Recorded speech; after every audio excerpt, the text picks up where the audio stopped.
Uy, grabe yung Beanie. Sobrang nakaka-proud. So, ito guys yung 2024 Billboard K-Power 100 and isa ang Beanie sa magpe-perform dito. Grabe kay Beanie, sobrang mahal namin kayo and sobrang proud na proud kami sa achievement na tatanggap nyo. And yeah, thank you so much Beanie for this beautiful recognition. And finally, yung mga P-pop group ay onti-onti na rin talagang nakikilala sa international stage like Beanie, SB19 at marami pang ibang P-pop group. And support natin ang mga P-pop and syempre, Beanie. Sobrang galing naman din kasi ng Beanie, no? Wait lang, padaanin lang natin yung tricycle bago natin i-play itong video.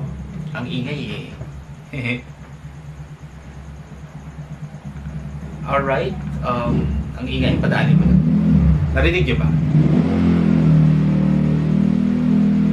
Ang ingay. Okay, bilang tayo guys. 3, 2, 1, go. So, here we go.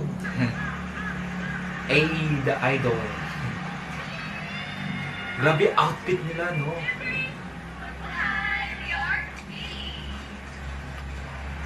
Ang ganda ni Aya, yun sa gilid. Yung camera.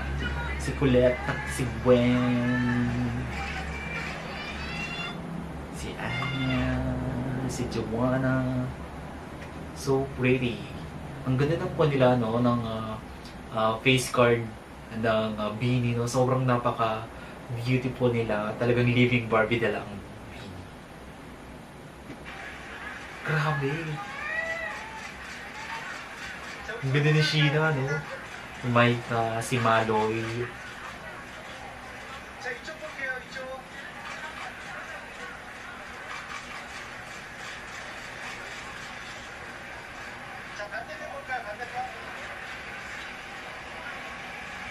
Talaga yung mga style nila, malalaman mo na ako no?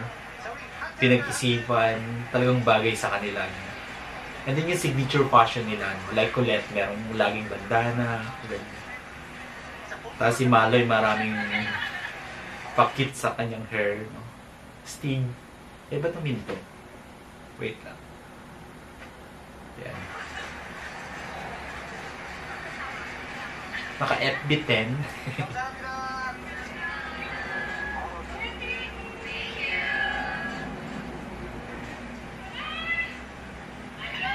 Ang cute ni Colette.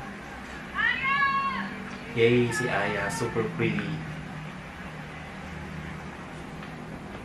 Ay, ang galing, no? Congratulations, Beanie. Deserve nyo yan.